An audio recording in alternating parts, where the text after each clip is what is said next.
how things are set, how things are established. So it's talking to God to say, Lord, what is it that you would have for me to say? What do we want to talk about? I thought it was amazing. I actually drifted back off to sleep, and when I got up to get myself together, I heard the Lord talk to me, and I just heard everlasting love, everlasting love. So I'm gonna, I looked up some scriptures, and I'm gonna talk this morning about everlasting love. This is prayer this morning, but these are all things we need to have that is a part of our heart, things that we know, things that we keep, that we hold near and dear to us. So an everlasting love.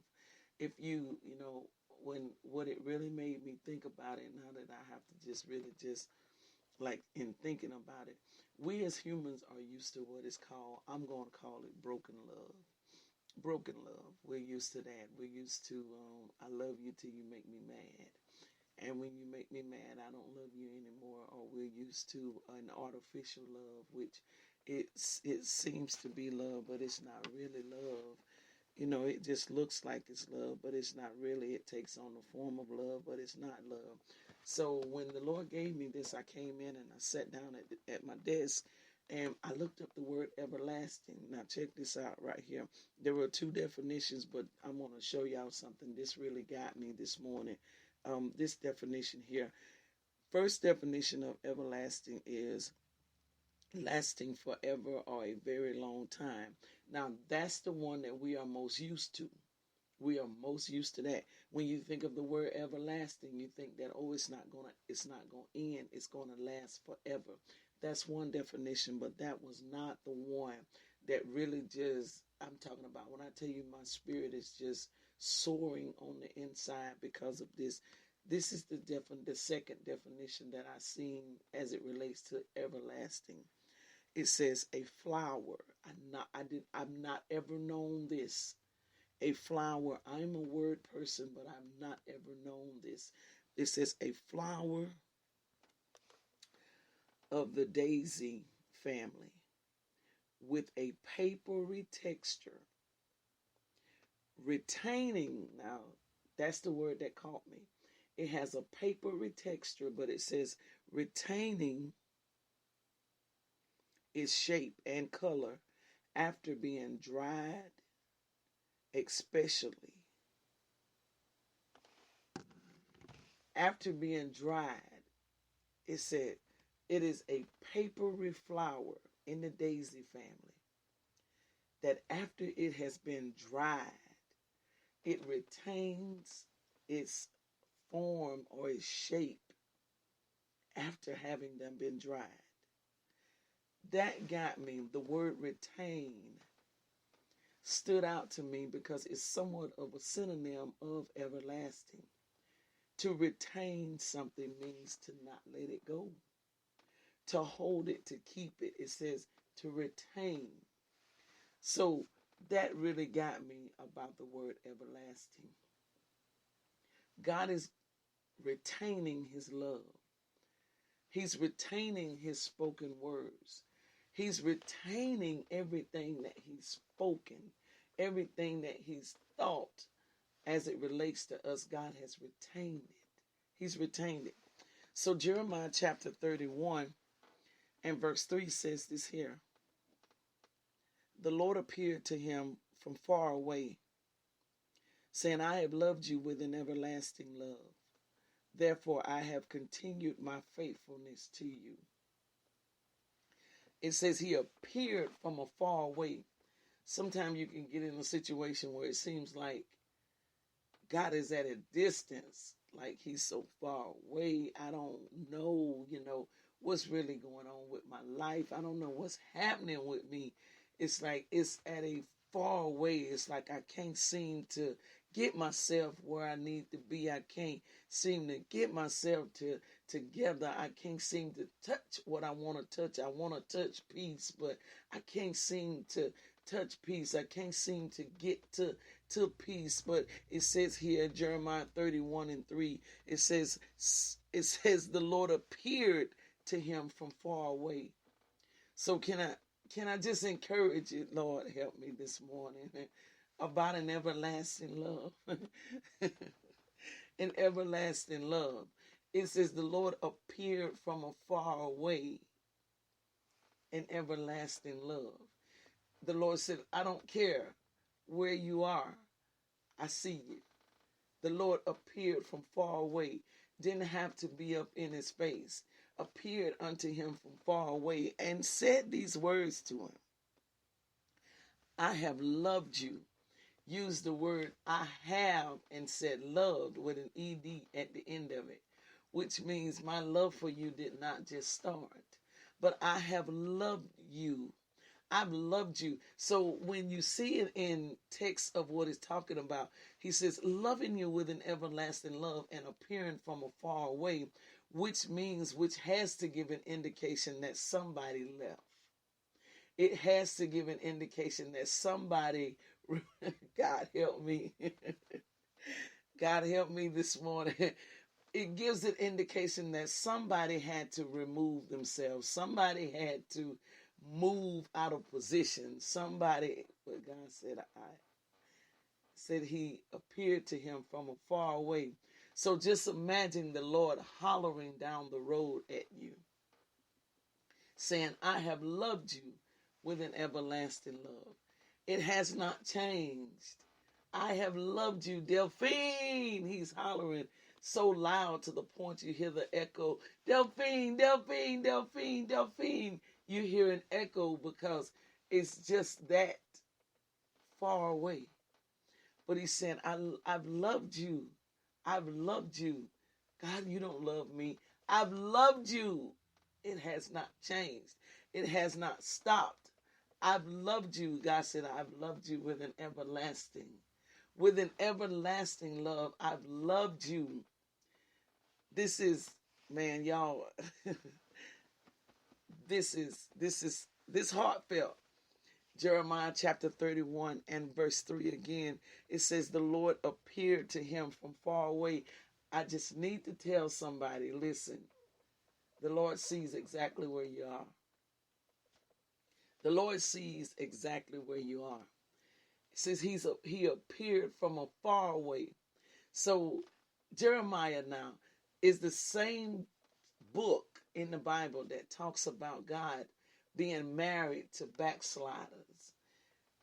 This is the same place, the same book in the Bible that gives indication about the fact of God's love being an eternal love and being an in spite of love. This is the same book in the Bible that talks of this. And it says this in Jeremiah 31, verse 3. And the Lord appeared from far away. Somebody had walked away. Somebody had got off track.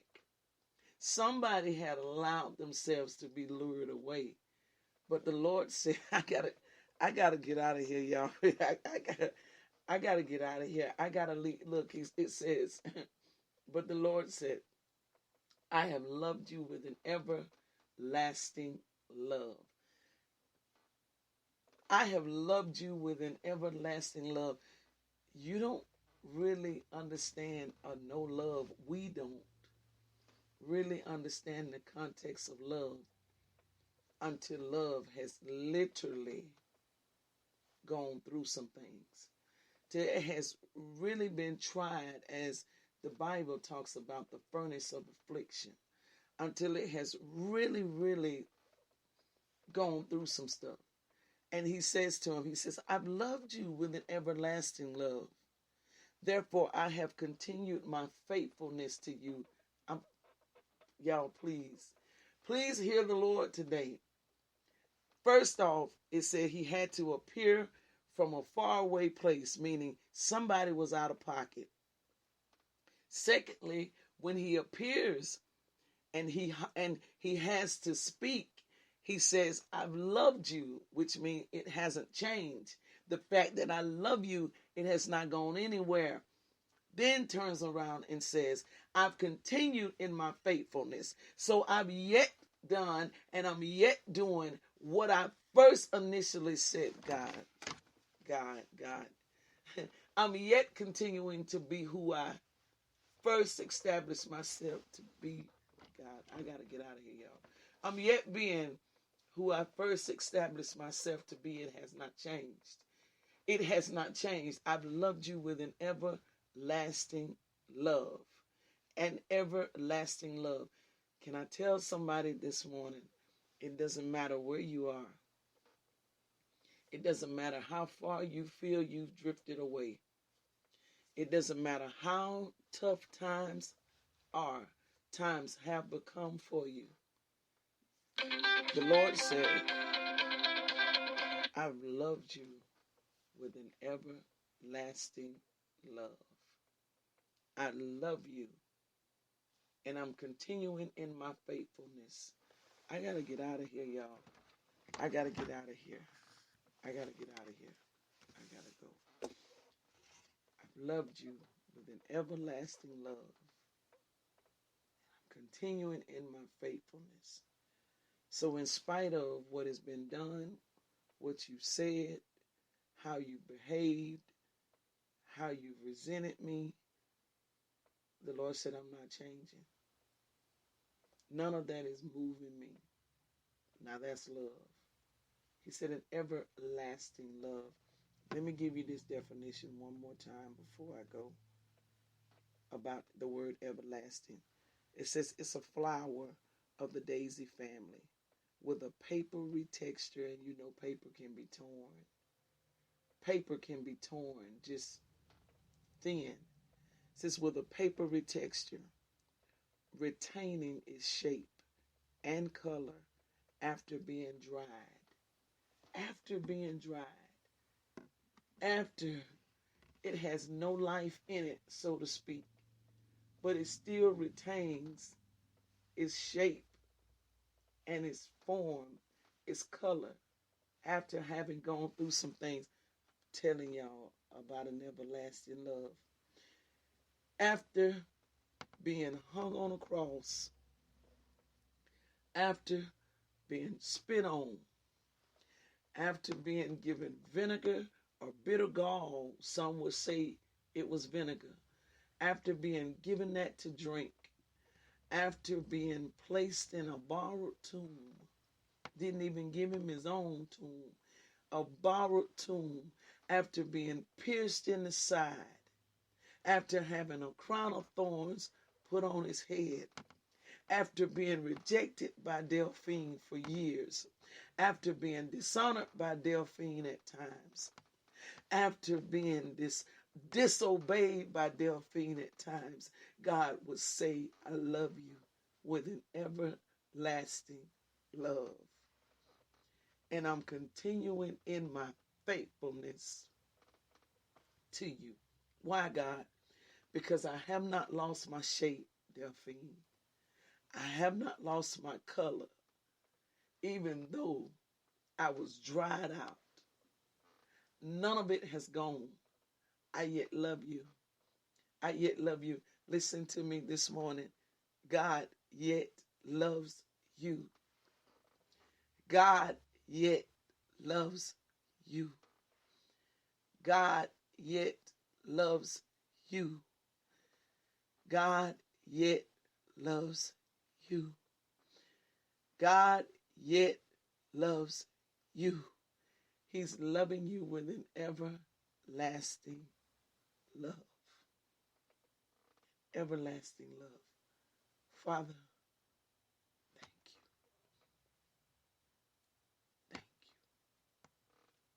Thank you.